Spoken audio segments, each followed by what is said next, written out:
listening to the Art of Homeschooling podcast, where we help parents cultivate creativity and connection at home. I'm your host, Jean Miller, and here on this podcast, you'll find stories and inspiration to bring you the confidence you need to make homeschooling work for your family. Let's begin.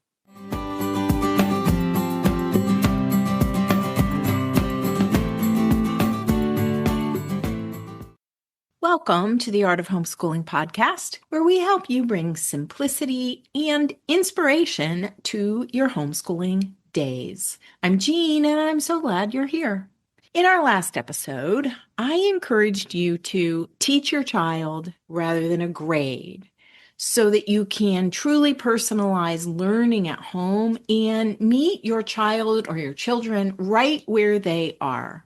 If you haven't had a chance to listen yet, go check that one out at artofhomeschooling.com/episode 238 after you've listened to this one, of course. So today we're taking it a step further and diving into crafting age-appropriate homeschool lessons. There's actually an educational term, DAP, which stands for Developmentally Appropriate Practice. It's been developed by the NAEYC, which is the National Association for the Education of Young Children, and they even have a position paper on developmentally appropriate practice, which states in part, quote, educators implement developmentally appropriate practice by recognizing the multiple assets all young children bring, building on each child's strengths, and taking care to not harm any aspect of each child's physical, cognitive, social, or emotional well-being. Educators design and implement learning environments to help all children achieve their full potential across all domains of development and across all content areas. End quote. I'll be sure to put a link to that article in the show notes for this episode. But let's talk about how to craft developmentally appropriate or age-appropriate lessons. Waldorf education is often referred to as being a developmental approach to learning. So I want us to really think about that more deeply today. First, though, I want to say I'll be mentioning a lot of links and resources throughout this particular episode, but don't worry about trying to remember them all because you can find everything in the show notes. And the show notes are at artofhomeschooling.com/episode 239. All right, to start off, there are two components that I want to talk about: content and skills. When we talk about crafting age-appropriate lessons, there are really two key components to consider. Number one, the subject matter or the content that you're bringing. And number two, the skills that you're helping your child to develop. Let's start with content. In Waldorf education, subjects and stories are chosen to meet the child where they are developmentally. What I like to call the soul stories. They're often referred to as this. These are the stories that really touch the heart and nourish the growing child at each stage of their development. This is one of the beautiful things about Waldorf homeschooling. The curriculum topics are so thoughtfully aligned with the inner development of the child. Fairy tales in the early years, fables and legends in the early grades, then Norse mythology and stories of ancient civilizations before moving into more modern history as children grow older. It all fits together so beautifully. Even math and science can be taught through stories. When it comes to skills, though, there's often more variation from child to child. Some children read early, others need more time. Some are ready for long division or cursive writing sooner than others. And then other children, it might be later in their development. So then, rather than worrying about grade levels, I encourage you to start where your child is now, particularly with skills.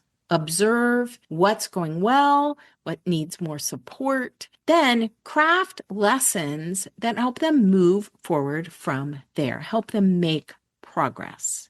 Skills are learned over time. Remember, the Waldorf curriculum follows a spiral model of learning, and we regularly skip ahead, circle back, allowing for deeper understanding year after year. Just as one simple example, and I mentioned this in last week's episode as well, Jamie York, a longtime Waldorf math instructor and the author of the Making Math Meaningful books, also the founder of Math Academy, describes a 3-year learning cycle. The first year we introduce a concept. The second year, children practice and deepen their understanding of that concept. And the third year, they begin to master it. So fractions might overlap with long division or decimals, and that's completely fine. You don't need mastery before moving on because learning spirals back again year after year. Now, here are 3 steps to crafting age-appropriate lessons. Let's walk through these steps that I use when creating age-appropriate lessons at home or working with other homeschoolers like you to create their lessons. Step 1, look at what subjects are typically brought at different ages and grades, particularly the ages and grades that your children are right now. Choose one topic to focus on for about a month, roughly 3 to 6 weeks. These focused units are what we call main lesson blocks, one of the most unique and powerful parts of the Waldorf method and great for homeschooling. You can find my simple block list of the blocks for different grades at artofhomeschooling.com/block rotation. And if you'd like to go deeper into developmental stages with more descriptions of what those stages involve, like what children need at different ages and how lessons can meet those needs, then check out our free Ages and Stages guide at artofhomeschooling.com/ages and stages. Step number 2, choose the stories that you'll tell or read to bring this topic to life. Waldorf teaching begins with stories. That's the starting point. That's how we deliver the content because stories are how children connect. Stories spark curiosity, imagination, and emotion, helping children connect and remember, and particularly make meaning from what they're learning. When we lead with story, we make abstract concepts more concrete, more relatable. So whether you're teaching fractions through baking or ancient Egypt through myths of the Nile, let stories be your starting point. Step number 3, choose the skill you want to focus on during this block. Maybe it's writing a strong paragraph, adding more descriptive language to the writing, or memorizing math facts. Observe your child, see what needs more practice or instruction, and design activities that strengthen that one area. Of course, you'll keep working on other skills as well, but highlighting one focus helps you see progress more clearly and keeps things simple. So now for a few thoughts about planning and staying organized when you follow this approach. As you put all this together, it really helps to write down a simple plan, right? Because if we don't, it's easy to feel confused or overwhelmed when lesson day arrives. I talked about this in episode 237, 2 episodes ago, the when versus the what of homeschool planning. If you haven't heard that one yet, it is worth a listen, and you'll find it linked in the show notes as well. If you want a beautiful set of templates to organize your plans, check out our holistic planning pack. It includes 14 templates for block planning, weekly lesson planning, and even reflection pages. And you can find it at artofhomeschooling.com/plan pack. I have a little surprise for you. You can use the coupon code Colorful Plans, all one word, Colorful Plans, to get 50% off just for listening to this episode today. You put the code Colorful Plans in, there's a little box, it'll ask you a question, got a code? And you put that code right in there. And you'll get 50% off the planning templates. Now, a few thoughts about homeschooling through the holidays, because as I'm recording this, it is the very beginning of November.